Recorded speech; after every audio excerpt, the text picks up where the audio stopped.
Loose Women, the podcast, is brought to you by Mecca Bingo. Home of bingo besties, where fun and friendship come together, just like best mates. MeccaBingo.com is the home of legendary bingo. I love being let loose with me dobber. We all love a win, and the Mecca Prize Promise brings 3 games a day, and everyone who plays is a winner. Players must be over 18. Terms and conditions apply. Go to meccabingo.com for details, and please be gamble aware. This episode of Loose Women, the podcast, contains adult themes, including sex. Coming up on Loose Women, the podcast. It took me a really long time, like when he retired, to kind of accept that that was our new life, as well as I wasn't a pop star anymore. But I remember once having a conversation with him about a vasectomy, and it turned very, very nasty from me. Because at the beginning, with its alcoholism, mental health, all these different problems, I was firefighting a lot of the time. And we actually came to the conclusion, I'm still firefighting for a fire that's been put out. I've not been on that many dates, Me too. So I can't They just remember. move in straight away. Move in, literally. It's like, oh, you're staying. meccabingo.com, sponsors of Loose Women. Hello and welcome to Loose Women, the podcast with me, Nadia Sawalha, and the lovely Frankie Bridge. And this is the one where we just, maybe we get more taboo-ish. We get the topics out and we can go a bit further, a bit deeper. Mm-hmm. And we get to ask all the juicy questions, like, is it okay to ask your partner to have a vasectomy? Dun, dun, dun. We went straight in, right, from the get-go, yeah. Are we doing vasectomies now, or should we save it till later? We'll save it till later. But apparently, I was just chatting to the producers, actually, and apparently my 23rd wedding anniversary is on the 6th of June. Thanks, apparently? Because I cannot remember. I even got a crate made at one point to put in the garden, like a flower crate, with the date on, so I would see it regularly out the window. Oh. But unfortunately, the date got rained away quite quickly. You're just not supposed to remember. I'm just not. Do you? Are you a rememberer? Just about. For some reason, this makes me sound really stupid. I get mixed up between whether we were June or July. I'm pretty sure it was July. And then, weirdly, because my oldest son's birthday is the 18th and our wedding was the 19th, I often go, I have to remind myself which one it is. And it does sneak up on me, but I do remember it. So who remembers it most? Who's more likely to do something about it, note it, mark it? I think we're both quite chilled about it now. Like, I did have to remind Wayne, it was our 10-year wedding anniversary last year. And when we got married, he was like, oh my God, he loved the wedding day. And he was like, oh, and our 10-year wedding anniversary, we'll renew our vows. And I said to him on the lead up to our 10-year wedding anniversary, are we going to renew our vows this year then? And he was like, oh, how much will that cost? Oh, he couldn't be bothered.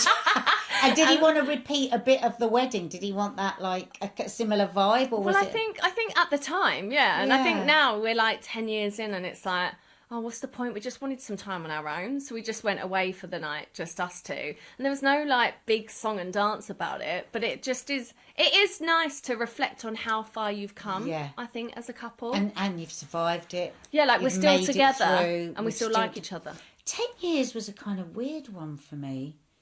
10 years, like, it's so odd, marriage, isn't it? For, like, people that haven't been in a long-term relationship, and myself before I was in long-term, you get so many ideas about what it's going to be like and what it should be. Like, before I was married, I would have heard that story and gone, oh, isn't that sad that in the end they didn't feel romantic enough to do that? But now with marriage, I realise that romance is it's all just so different, isn't it? And actually, there's such a comfort in going, oh, do we have to? Oh, yeah. Could we just stay in? And I think also it's that's what we're sold. Yeah. We're sold this, like, romantic dream. And I think that puts pressure on couples. I think it's nice to acknowledge it, like we said, because it's nice to acknowledge how far you've come, that you're still together and things like that. But I think that pressure of, like, all the romance of it, if that's not something you enjoy, why should you do it?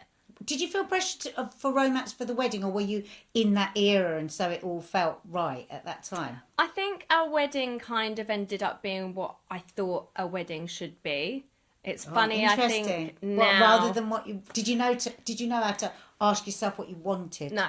Yeah. No. And I think because I was still in a pop group in the Saturdays, he was still playing football, it was almost like there was this like version of a wedding of what it should be. And I was the first out of my friends to get married because I was 24, 25. Yeah. And I think if we got married now, our wedding would probably be very different. How? I think it would just be smaller because originally that's what we wanted. We wanted to get married abroad, and this sounds awful, but so you can weed out the people that you're not really bothered about having there, but you have to invite. We all do it. You look at the picture and you're like, I'm not even friends with them anymore. I can't edit that out. Just to let you know. That's fine. And I think the reason we didn't do that was because my granddad didn't have a passport, so we got married in the UK, and then it just kind of like grew and grew. And it's still like everyone's favourite wedding, like all of my friends, it's still, you know, because it was our first, everyone remembers. And it was beautiful and it was amazing. But I just think it was a lot more for everyone else maybe than it was for us. Do you think you knew each other when you got married? Not like we do now. Yeah. And like, I think now, like, we're 11 years in, we've been together 16 years. You and Mark have been married 23 years. And we only knew each other 6 months when we got married. What? So we didn't really know each other at all. So if you think back to then to how you know him now, it must be completely different, right? Oh, God, it's just so different. And if anybody asked me, you know, what is it about marriage, or, you know, what do you think, you know, because I think you know that Mark and I talk a lot online about our marriage, and actually that's helped our marriage because we've been forced to communicate in a way that we wouldn't have.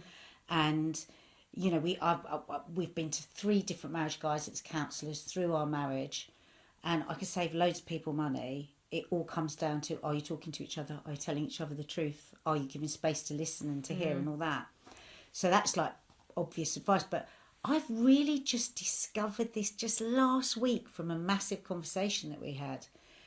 And I had this, like, as Kay says, one of our other panellists, I had an epiphany, not an epiphany. I had an epiphany where I was like, wow, we can get so stuck with what we think our marriage is. And I would say marriage can change multiple times, and you don't have to feel like you're in some kind of concrete. And we had this amazing conversation the other day, and I was so surprised by what he said, and surprised by him because we know each other so well. We work together, we do everything together, we're so close, and it was like a totally different person I was looking at. And the same with me.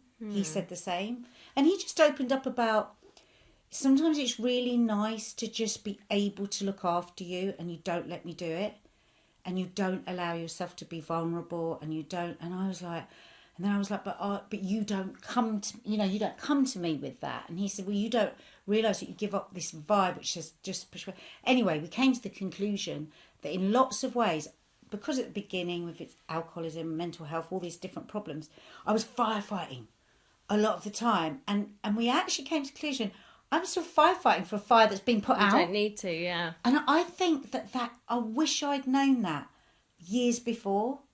But don't you think that's similar? It's not the same, obviously, but I think a lot of marriages and relationships struggle because of grudges that we hold and these things that we learn from the beginning. So I'm not saying that that's a grudge you hold, but it's similar. It's like you have this learnt way with him. Yeah, and it's a survival. and you've not let that go, even though that's changed, because we forget that we all change. That it's moved on, exactly. So to let it be like a, you know, if I was a guru sat on a river, I'd be saying, watch the flow of the river. I would probably be saying, river. And your marriage is like the flow of the river. But I think that's what I'd be saying. But I think that, and I don't mean this as in trauma, like true, like terrible trauma. But I think in my relationship, and I think this happens with I think a lot of listeners will probably resonate with this, it's those mini traumas that you deal with. Like the first time you realise it's not all romance. Or like I was talking to Mark about the first time he was really jealous with me and it broke something. Because I thought, oh God, you would think I would be like interested in something. I thought we were in this love story. And you pack it down, you put it somewhere. It's like I explain it as like a little chip. It chips away at your heart. If your heart was a thing, it chips away at things. But then it gets filled with new things. Yeah. And I think, think, good for you that you see that. Yeah, I think, but that's only in the last few years, and I think that's come with age. I suppose I grew up with Wayne. I met him when I was 21. And at that time, I was at the height of my career. He was still playing football. Our lives are so different to what they are now. And it took me a really long time, like when he retired, to kind of accept that that was our new life, as well as I wasn't a pop star anymore. I was no longer in the Saturdays. I was now a mum of 2, and I was still going to work, and he was able to be at home with the boys more, and I thought I'd want to be a stay-at-home mum, and then I didn't. And I think I had all these ideas. The list of what we think we're going to be. What it thought it was going to be. And I would say that's my biggest learning over the years, is that it changes. Well, I love that, because here you are with 10 years, here I am with 23. I know, damn it. But I love that you are, and you work a lot on yourself, don't you? You because you're always you work with your anxiety and with everything, so you have to look in a lot more, don't you? Yeah. Like Mark does with his mental health, and my But it doesn't work if only one of you is. You have to be, and you don't understand. Like me living, my husband having mental health challenges. I can't understand all of it, but I totally accept that he can't either, and no one can. And the darker times of a relationship, the relationship when we weren't communicating with that at all, it was scary. It's scary for me, scary for him. Yeah. And I think that you hide a little, like you say, chips away, or you get a bit of camouflage over your heart, or you carry a little bit of trauma. You can let go of it. Yeah. And it's interesting, you're giving the same advice as I am, with our differences in time. Yeah, it all We're comes so down good. to communication. Look at us with our perfect marriages. What's the most imperfect thing about your marriage? Where are you rubbish? Where is he rubbish? I think that we do that typical thing of we both guess what each other's thinking or feeling. Perfect. Like, yes. all the time, like, I think he's annoyed at me or whatever, because that's my default with everyone. I've done something wrong. Yeah. And I think he'll probably think the same, and then it will actually come round to it, and neither of us has thought that. We've just been busy, or, we've not spoken to each other as much that day. True. So I think that's probably the worst thing that we do. But we've learnt to communicate more about that. But it still happens. You fall into patterns when you're busy and whatever. You can be so different as a couple, but I think you have to have the same sort of moral code, because you can always come back to that. And I say to my girls, if you ever get married, the number one thing you must look for, above money, above looks, is kindness. Because whatever comes your way, you will pull together and you'll be stronger at the other end of it. And I've not met Wayne, but he sounds incredibly kind. And my husband is incredibly kind. And for all the tough stuff, that's what's got us through. Yeah, that's true. Should we have a little break? Shall we? I tell you what, I'm feeling emotional. I need a tea and a cuddle.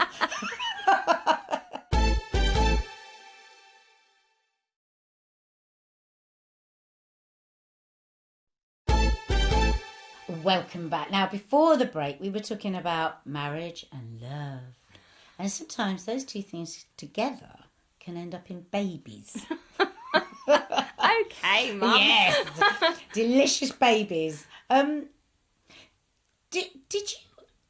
I don't think I ever really had a proper conversation with Mark about babies. It kind of just happened. And then we both had 2, and then we were okay with 2. Do you remember a conversation? You have 2 as well. Yeah. Who was making the decisions? Was it joint decision? I think so. I think, because I seem to remember you ages ago when you first came to Loose Women. Am I right in saying you did want more, or was it Wayne? I can't remember which one of you it was. Yeah, I think when you first are talking about babies, you're like, let's have 8. Yeah, and you think you're like, you because want actually to do you loads. just want loads of sex. It's No, in the early I days. actually just wanted loads of kids.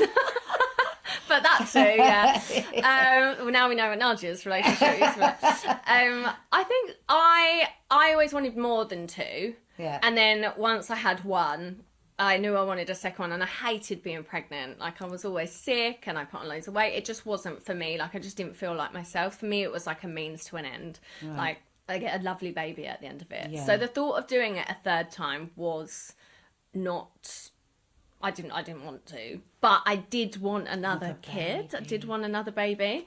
Yeah, because you could have done a Kim Kardashian. Oh, the surrogacy. Mm-hmm. I could have. I mean, it's more acceptable now. I feel like when I was having kids, it was a bit not. Yeah, when people really, really suffer, like with really extreme sickness and. But well, I had that hyperemesis, whatever it is. I can never pronounce it. It is. I know people that have had that. That is. So you just said I get sick. That is. Yeah, no, it's a not brutal thing to go through, isn't it? Yeah. It's non-stop for the entire time. Yeah, so it's constant sickness, and you feel. You're supposed to be you're supposed to be giving your baby all these nutrients and stuff, and you literally can't eat.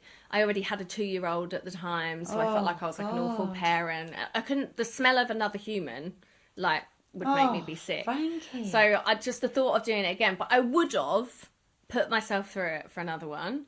But obviously, I have a stepson, so Wayne's already got 3, and he was just kind of like, if we're going to have another one, I would rather do it sooner rather than later. Yeah. And I think so I was that age gap thing. Yeah, and I was just ready to kind of get my body back and get my life back. And I think then the gap just grew too big. Yeah. And I wonder if you ever, I don't know if for you it ever did that yearning, even though I know you didn't want more than 2. Did you ever still have that feeling of like, I would like one, or well, what the funny if? thing is, after Maddie, my first, I wasn't going to have any more. Oh. And then I desperately wanted more, and I had a number of miscarriages, and then I was so blessed to have my youngest at 42, naturally, when I was told... What's their age gap? 4 years. Okay. Yeah, so I was an older mum. Mark's 6 years younger than me. And as soon as I had my youngest... 2 days later, I had this unbelievable desire to have another one. Oh, really? That was hormones? It must have been. It must have been 2 days later. Something weird was going on. I was like, I wanted sex. I wanted another baby. I wanted... What? And I think it must have been something to do with my age. It was an amazing home birth, and it was just so beautiful. And the joy was so extreme because I'd lost these other... babies, and then when she came, it just felt like she was the soul of those other babies. It's the strangest thing, and I mean, even now I can just smile at the memory of Mark's face when she came out, and he just kept saying, "I've actually got a photo of it with his face, and he's just, she's here," and it was so intense between us. It's kind of like, because there are those natural drugs, those that. Endorphins, the oxytocin, all that stuff. So it's like the massive high. I suppose if you were in a club, it would have been this, let's do another day. Come on, let's go. So like arms in the air, like you just don't care. But it was kind of the equivalent of natural. Yeah. But I think as well, if you had like a beautiful birth, why wouldn't you want to do that again? For people that have a traumatic one, it's probably puts you off a bit. But if you love the whole thing, then... Which with Maddie, the first one was really tough, the birth, and the second one wasn't. So, but then so I was like, I was really like in quite a difficult place with it for about 6 months. I thought, oh God, what am I going to do? What am I going to do? I'm 42. Was Mark up for it or not? Oh, I don't think he would have been. I mean, he was like, oh, well, whatever you want. Probably knowing very well it was unlikely that I'd be able to get pregnant again. But my God, I'm so glad I didn't, because it was, like you say, that was that natural drug high that had come into my body that was just... wouldn't have been making sensible decisions. But do you think it was your decision to make? So say you were like like, I really want one. Would you go ahead and do it even if... Well, I mean, obviously, I would talk him into it. But yeah, do you think you would have taken no for an answer? No, probably not. I do talk him into things. That's a surprise. I imagine you can be quite persuasive when you want to be. He's so funny, Mark, because like... I do play, and now look, this isn't very feminist, and I've got to be truthful, but I can do very much. I can do that. Like, he's an absolute sucker, like he is for the girls. If they go, oh, Dad, I just really fancied some such and such. He's in the car and he's off and he's doing, and it's a bit the same with me. So I will pull it out of the drawer anytime I really want something, and he's just weak. See, I think like people would say to me, I think a lot of people say to me, well, it's not really up to him, is it? If you're both doing it and you get, that's kind of, you're the one that's going to be pregnant, but I never saw it like that. I was like, I would hate to bring a child into the world. And obviously he would have loved it, but what if he resented it, or me? And then I've made him have like, you know, Yeah. it is a big thing to like Taught start you. all over again with like, you know, our relationships back to how it was. And it's a big thing. And for me, it wasn't until I figured out the timings of when I was desperate for a baby, the third, I figured out that that child would be starting primary school the same year that Parker would be like starting secondary school. And I was just like, no. Oh, clever of you. Yeah, to actually, I was just like, I'd be starting what are all the again. logistics here? Where will I be? What will I have been hoping for? And then I can't. Yeah. But I wonder, it's just come to me, and I don't know whether you even know the answer to this. I wonder if Wayne was really looking at you as well and what maybe was right for you, because we forget whatever we go through in our pregnancy or in our life, they're kind of going through it as well. And Yeah. if they love you, they see the, you know, the difficulty. I think Mark was pretty traumatised after my first birth and then nervous about another one. And I wonder if he was... I I wonder. don't know, I think he was just thinking about the nappies and the financial burden of another child. But that's a lovely thought as well. There you go, Wayne. Gave you that one Has for Mark free. had a vasectomy? Well, no, because, and it's interesting actually, this because I was trying to think what was I doing. I was very much a coil woman. But I remember once having a conversation with him about a vasectomy, and it turned very, very nasty from me. Because he didn't want to have one. I didn't want him to have one because I had a coil, but I was like, But if the I fact wanted... that he wouldn't. Yeah, so but if I wanted you to have a vasectomy, to have a vasectomy, and he said no. And I was like, I was enraged because he's such, and his mum's a rabid feminist, you know, used to go on feminist marches, you know, And I was so shocked that he said no. Because you thought he would have said yeah. You know what it is? It's because they're all worried that they're going to be impotent. And you're not, boys, you're not. Oh, is that what it is? Oh, absolutely. They'll think, oh, am I going to be virile? Because, of course, we go to, are you thinking if you're with somebody else and then you want a child? But deep down, I think for Mark, and I think actually for other men that I've spoken to, it's the fear that it might not be able to work afterwards. But And it's then not also, true. I think for them, it's just always been easy. Like, they've never Yeah. had to think about it. So it's quite a switch, maybe, mentally, for them to then be like, But oh, that's I've where now the got rage to... comes from. Yeah. Because you're like, from the minute we get that period, we're having to worry about pregnancy, worry about everything and our periods and everything that we have to go through. Oh, I just said have a teeny little crusher, and you've just gone no. A teeny weeny little crusher. Yeah, just like, and you're just going to say no. Yeah. No. How about if I say no to period pains? How about if I say no to the ring of fire when just before they're about to be born? You know, the ring of fire. You know, we didn't get any choices to say no. No. But did you ask Wayne? No, I haven't. And I'll be honest, I don't want him to have one. Oh. Yeah. Oh, because you want to keep the door No, open. I don't know. I just feel like you just never know what's going to happen. I'm like, It's a door shut, isn't it? it's a Fine, door shut yeah. for me, but I also feel it's a door shut for him. Yeah. I know he's 44 now, but you just never know what's going to happen. You know, we might not end up together and he might want another baby, or something might happen to me and he still wants another child, because men can blooming do But also, it for you as long can as they have a want. rush of need later on. I know I might, but Yeah. I doubt he will. You just But he's never not very know. up for it anyway. I'm aching I'm not for a bothered. baby at the moment, and I think Yeah. that's because I'm moving into grandmother Time to be a territory. grandmother. And I would just be the happiest grandmother. But also, you can't have everything, and I had my children late, so my children are young. So I don't actually... I hope I could be a grandmother, but I really worry I won't be here for it. And so is that a little part of my body and Mother Nature going, Maybe. making me desire it now, but it's not the right How time. old are the girls? 21 and 17. So Yeah, so still a while. with big I think you'll ambitions. still be... I hope so. I want to be rosy cheeked, making apple I think pies. you'll be a great grandmother. I will, and they can just come and stay with me. all I'm the time. terrified I'll be an awful one. Why would you be on Because all I four? You're think such I'll a be warrior. like... I know, but I really think I'll be really selfish about it. And I'll be like, no, I had you young so that I could now go and Yes. do what I want to do. Yes. And I'll be like, oh, it's lovely. That's what my mum Okay, kept bye. saying. That's what my mum kept saying. I didn't want to be a grandmother. Both times I got pregnant, she was like, what are you going to do? I said, well, I'm going to have a baby. We're married. She was like, she did not want to know. I grew up with a mum that said, having children, marriage is about compromise, and that's why you have children. Oh, So, really? and then lo and behold, what did she become? The most lovely grandmother. Yeah. So I you mean, I never love know. my nephews like they're my own. Hmm. So I imagine I will. But, you know, when people assume that they're like, mum and dad are just going to look after their kids. It's outrageous. I'm like, I hope mine don't do that. Yeah. Although I'm the boy mum. Yes. So I might be raging that I don't even get a look in because the it is mum will get tricky. them. It's trickier. Make sure that daughter-in-law loves you like nobody else. Oh, I will. So they can get the babies. Oh, do you know what? I'm going to have to go and put an apple pie in the oven.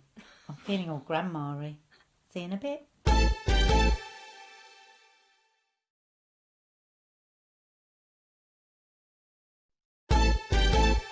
Oh, welcome back. I am so loving this because we do have to share our time on the show, don't we, with two other people. It's so nice to really get in there. I'm having fun. I know. I feel like I know all of you really well, but then from doing this, I feel like I know you even more, which seems ridiculous. That's what we want. I know. Yeah. And we're hoping you're enjoying it as much as we are, but we really need you to subscribe or follow us, as well as rate us wherever you get your podcasts. It's absolutely free, and it means you won't miss a single episode. Not many things in life are free nowadays. Oh, no. So it's now time for our loose ends, and this is where we get to ask each other a question, and we know nothing about what that question is going to be. So you're going to ask me a question. Okay. Go on then. Oh, first. Okay. I'm like, okay. Right. Do you have any first date disasters? Well, my first date with Mark was an absolute disaster. It was awful. Really? Yeah, because we'd got together on location. What happens on location stays on location. Oh, so you were working together? Yes. He was Naughty. the director of a dating show that I was presenting. Of a dating show? Yeah. This gets better. And we probably had more than a glass or two of wine. Okay. And then he walked me back to the hotel, and it seemed silly, really, for him to have to walk all the way back to his own hotel. Very silly. So not safe. Oh no, not safe. Not for a man on his own walking back to. And so I said, and we were going to go to the bar for a drink, and then I can't believe it. I just went, I don't know. I think I must have recently seen a film or something. I went, I can't look at you. Sorry. why are we going to bother with the bar when we know where we're going to end up? Oh, I actually really rate that. I took on this whole personality, and it was awful for him because for Why? ages, well, it wasn't awful, he loved it, but for ages afterwards, I can understand why he must, because I'd never done anything like that before in my life, but he must have thought, oh, wow, this presenter, she's just like, we don't bother with them. I don't know. I'd love to track back in my mind what floozy. film I took it from. But, so then we got together, and that was nice. And then we had a whole day shoot the next day. It was just horrendous with the worst hangover. And did you have to pretend like you didn't really know? Was it like all under Yeah. wraps? Yeah. Yeah. Oh, it doesn't sound like an awful first date. That wasn't the first date. That was the first time. Sorry. Yeah. Well, I asked for the first date, not the first But time. then the first date was about a week later. And I had more than a shot or two from nerves of an alcoholic drink. Mm-hmm. I arrived at the restaurant, and he had dark glasses on, and he had fallen down the stairs, and so he had like a massive third eye here that he was trying to cover with these glasses, and I got the giggles from fear. And I just laughed and laughed and laughed, and he thought I was a maniac. He said he said he was just sitting there thinking, how do I get away from her? Yeah. And I was like, we were having hummus, and I remember I took some hummus and I ate it, and I laughed, and it came out of my nose and my mouth. Out of your nose? Yeah. That must have been some It was aggressive one- laugh. It was one of those. How did you get him to come back for a second date? I don't think he had anywhere to stay that night, and then because he had a rucksack, because I couldn't stop laughing. I thought, he's got a rucksack. Is he moving? But anyway, 6 months later, I was up the duff and walking down the aisle, so you never know. Oh, how lovely. How you'll find your what a love story. How you'll find your one true love. I mean, you're 23 years in, you're not doing too bad. If you told me that story a year in, I'd be like... This is never going to last. All you saw at our wedding was people going, never going to last. Yeah, I bet, yeah. Have you got, it doesn't have to be a first date, have you got any dates that have gone wrong? Or have all your dates been marvellous? Oh, I feel like I have. Or what's your worst kind of date? Is it a date? Cinema. Oh. What's the point? You just go and sit next to someone in silence. What Well, do it's you get quite from good that? at some points in marriage. It's the only date Yeah, you can in do, marriage, isn't it? not as a first date. Like, I just think it's like a real cop-out. Or, like, just like an obvious date. Like, I always used to like people that thought of something different.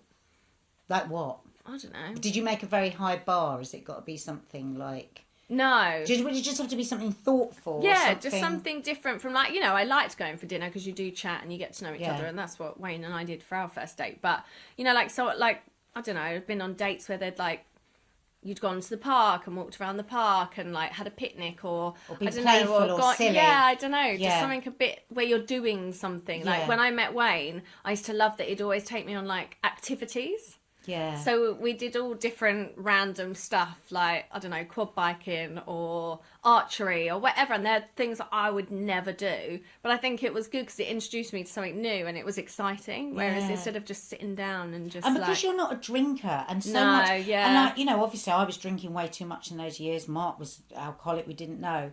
And so everything was around drink. And so now, because he doesn't drink and I drink very little in comparison, it's the play. In fact, we were talking about this the other day, weren't you? Because you took him to a rage room. Yeah. And I went home and I told Mark about that. I was saying about how you'd gone to the rage room and I was saying how you'd been saying you wanted to play. And I said, we've got to do more play stuff. Mm-hmm. So this is for our boy listeners. If you're looking for a way to get to a girl's heart on a date, play. Something fun. Yeah. I wasn't really a dater, so I've not been on that many dates. Me too. So I can't They just remember. move in straight away. Move in, literally. It's like, oh, you're staying. Look, we said we were going to do the taboo stuff that we can't do on the telly, and we've given you the taboo. We certainly have. So my question to you is, you've been a pop star. You're a successful pop star, author, loose woman, TV presenter, mental health advocate, mum, wife. I feel like you can tell me if I'm wrong on this, that you have an ambition to be a fashion mogul. Ooh. And I think that you will do it.